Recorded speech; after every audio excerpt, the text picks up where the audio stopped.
नमस्कार दोस्तों, स्वागत है आपका मेरे चैनल में जहां मैं म्यूचुअल फंड से जुड़ी सारी सही और निष्पक्ष जानकारी आप लोगों को देता हूं। लेकिन आज की वीडियो में हम बात करने वाले हैं उस समय की जब लखपति बनना हर किसी का सपना हुआ करता था। हालांकि आज के दौर में 1 लाख रुपए से सिर्फ घर का खर्च ही चल पाता है। आज का हॉट टॉपिक है करोड़पति बनना। तो आज की वीडियो में आपको बताऊंगा कि कैसे आप सिंपल सा रूल 12, 15, 20 का फॉलो करके आराम से करोड़पति बन सकते हैं। तो चलिए शुरू करते हैं। वास्तव में ये एक सिंपल सा फॉर्मूला है जो कि आपको बताता है कि कैसे आप नियमित निवेश करके 15 साल में करोड़पति बन सकते हैं। लेकिन इसको समझने से पहले आपको इसके तीनों हिस्सों के बारे में जानना जरूरी है। 12 मतलब 12%। आपको ऐसा प्रोडक्ट चूज करना है जो आपको मिनिमम 12% सालाना का रिटर्न दे सके।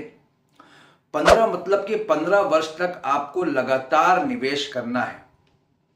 और 20 मतलब कि 20,000 रुपए मंथली आपको सेविंग्स करनी है। अब आप सोच रहे होंगे कि यह संभव कैसे है, तो चलिए एक उदाहरण के साथ समझते हैं। मान लीजिए कि आपने 20,000 रुपए मंथली इन्वेस्टमेंट करना शुरू कर दिया है किसी अच्छे म्यूचुअल फंड में, जहां पे आप उम्मीद कर रहे हैं 12% के रिटर्न की। हालांकि आपने देखा होगा कि बहुत सारे ऐसे म्यूचुअल फंड्स हैं जिन्होंने लंबे समय में 16%, 18%, 22% तक के रिटर्न दिए हैं, लेकिन हम रियलिस्टिक रिटर्न लेके चल रहे हैं सिर्फ 12% का। तो 15 वर्षों में आपका अपना प्रिंसिपल और रिटर्न मिला के आप आराम से करोड़पति बन सकते हैं। इस कैलकुलेशन को मैं आपको एक्सेल के माध्यम से भी समझाऊंगा आगे। दरअसल यहां पर कंपाउंडिंग का इफेक्ट जो है वो बहुत अच्छा काम करता है। लंबे समय में कंपाउंडिंग आपके रिटर्न्स को तेजी के साथ आगे बढ़ाता है। तो चलिए इसको एक बार एक्सेल के माध्यम से समझ लेते हैं। यहां पर मैंने सब कुछ पहले से डिजाइन करके रखा हुआ है। जैसे कि अगर आप देखें तो इन्वेस्टमेंट का जो रिटर्न है वो 12% का है, टर्म 15 साल का, और मंथली इन्वेस्टमेंट हम करने जा रहे हैं 20,000 रुपए का। तो आपको जो रिटर्न मिल रहा है 15 साल के बाद वो मिल रहा है 1,91,519 रुपए का। इसको आप टेबुलर फॉर्म में भी देख सकते हैं। यहाँ पर मैंने मंथ वाइज कैलकुलेशन करके रखी हुई है, जहां पर आपको हर महीने में कितना इन्वेस्टमेंट हो रहा है, क्या क्लोजिंग बैलेंस बन रहा है, किस तरीके से आपको रिटर्न बनते हुए चले आ रहे हैं। इसको आप खुद भी कैलकुलेट कर सकते हैं। उसको मैं सिखा देता हूं किस तरीके से करा जाता है। अगर आप यहीं पे फॉर्मूला जहां पे मैंने पुट करा हुआ उसको आप क्लिक करते हैं और यहाँ एफएक्स पे क्लिक करते हैं, तो यहाँ पे जो फॉर्मूला हमने यूज करा, अगर आप ऊपर देखें ध्यान से, तो ये एफवी है। तो आप इक्वल टू एफवी करके फिर एफएक्स करेंगे तो ये डायलॉग बॉक्स ओपन हो जाएगा। यहाँ पर रेट जो है वो आपने लिया हुआ है 12% और इसको डिवाइड किया है 12 से, क्योंकि हम 12 महीने में इन्वेस्टमेंट करने जा रहे हैं, इसलिए इसको आप डिवाइड कर रहे हैं 12 से। एन पर जो है वो इक्वल रहता है, यहाँ पे 12 है तो यहाँ पर भी 12 है, क्योंकि आप 15 साल तक हर महीने निवेश करने जा रहे हैं। तो यहाँ पर 12, अगर आपने क्वार्टरली करा होता तो यहाँ पर आप रेट को के बाद 4 करते डिवाइड करने के लिए, और मल्टीप्लिकेशन भी 4 से करते। यहाँ पे पेमेंट यानी कि हमारे पास से हर महीने पैसा जा रहा है, तो इसलिए हमने इसको नेगेटिव फिगर में रखा हुआ है 20,000। और टाइप 1 क्योंकि हम हर महीने शुरुआत में ही अपना एसआईपी देते हैं। लोन्स की जो किस्तें होती है वो मंथ के एंड में जाती हैं, और इन्वेस्टमेंट की किस्तें हमेशा हम मानते हैं कि शुरुआत में जाती हैं, तो इसलिए यहाँ पर टाइप 1 रखा गया है। तो चलिए एक नजर डाल लेते हैं एसआईपी परफॉर्मेंस पर कुछ टॉप म्यूचुअल फंड्स की।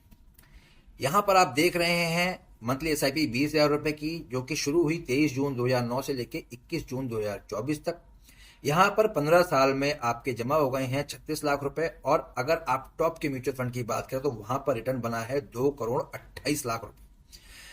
ये टॉप के म्यूचुअल फंड्स हैं। कुछ म्यूचुअल फंड ने कम रिटर्न भी दिया है, लेकिन किसी भी म्यूचुअल फंड ने 15 साल में 12% से कम का रिटर्न नहीं दिया है। इसीलिए हम सिर्फ और सिर्फ 12% को ही टारगेट कर रहे हैं। जो भी ज्यादा रिटर्न मिलेगा वो आपके लिए बोनस की तरीके से होगा। तो आप एसआईपी 20,000 रुपए की करिए, जो ज्यादा रिटर्न मिलेगा वो आपके लिए बोनस है। अगली साइड पे हम देखते हैं कि 15,000 रुपए की एसआईपी ने किस तरीके का रिटर्न दिया है सेम पीरियड में। तो यहाँ पे 15,000 रुपए महीना जमा करके आपके जमा हुए हैं 27 लाख रुपए, और आपको 1 करोड़ से ऊपर का रिटर्न बना के दिया है 15,000 रुपए की एसआईपी ने भी। वही काम 10,000 रुपए की भी एसआईपी ने करा। तो अगर आप बहुत लकी हैं तो आपकी 10,000 रुपए की एसआईपी भी आपको 1 करोड़ से ऊपर का रिटर्न बना के दे सकती है। लेकिन हम अपने टारगेट से शॉर्ट ना रह जाएं, इसीलिए हमें 20,000 रुपए महीने की ही एसआईपी करनी है। यहाँ पर एक चार्ट मैंने दे रखा है लमसम इन्वेस्टमेंट का भी, क्योंकि कई बार इंसान लमसम इन्वेस्टमेंट करना चाहता है। तो लमसम इन्वेस्टमेंट्स ने भी लंबे समय में अच्छे रिटर्न्स बना के दिए हैं। यहाँ पे जो टॉप का म्यूचुअल फंड है उसने 1 लाख रुपए के 22 लाख रुपए करे हैं। एचडीएफसी मिड कैप अपॉर्चुनिटीज ने 20 लाख रुपए करे हैं, और सबसे नीचे में जो दिखा रहा हूं क्वांट स्मॉल कैप फंड ने, इसने 11 लाख यानी कि 10 गुना से ऊपर रिटर्न बना के दिया है 15 सालों में। हालांकि कुछ फंड्स ऐसे भी हैं जिन्होंने केवल 4.25 लाख रुपए तक का ही रिटर्न बना के दिया है। तो अगर आप लंबे समय तक इन्वेस्टमेंट करते हैं तो 4.25 गुना पैसा भी कम नहीं है 15 साल में। अब एक बार 1 करोड़ की वर्थ को भी समझ लेते हैं। अगर 6% की महंगाई दर, जो कि हमें दिखाई नहीं पड़ती लेकिन होती है, हर साल चीजों के दाम कुछ बढ़ जाते हैं, तो ये हमारा एक एवरेज इन्फ्लेशन का रेट लिया है 6% का मैंने। तो आज से 10 साल बाद 1 करोड़ की वैल्यू जो है वो आज के 55 लाख रुपए के बराबर होगी। यानी आज जो काम 55 लाख रुपए कर लेता है वो आज से 10 साल बाद 1 करोड़ कर पाएगा। और वहीं पे अगर आप 40 साल पे देखें तो आज के 9,72,000 जो काम करते हैं वो आज से 40 साल बाद 1 करोड़ रुपए में हो पाएंगे। यानी कि आपके पैसों की वैल्यू अगर आप अपनी जेब में रखे रहें तो वो 6% से घटती रहती है। तो जैसे कि आपने देखा कि किस तरह से म्यूचुअल फंड्स ने अपने इन्वेस्टर्स को बेहतरीन रिटर्न बना के दिए हैं। अब आपको करना सिर्फ इतना है कि आपको अपने फाइनेंशियल एडवाइजर की मदद से एक बेहतरीन म्यूचुअल फंड का चुनाव करना है और लगातार 15 वर्षों के लिए उसमें निवेशित रहना है, बगैर ये देखे कि मार्केट में कब गिरावट आ रही है कब नहीं आ रही है।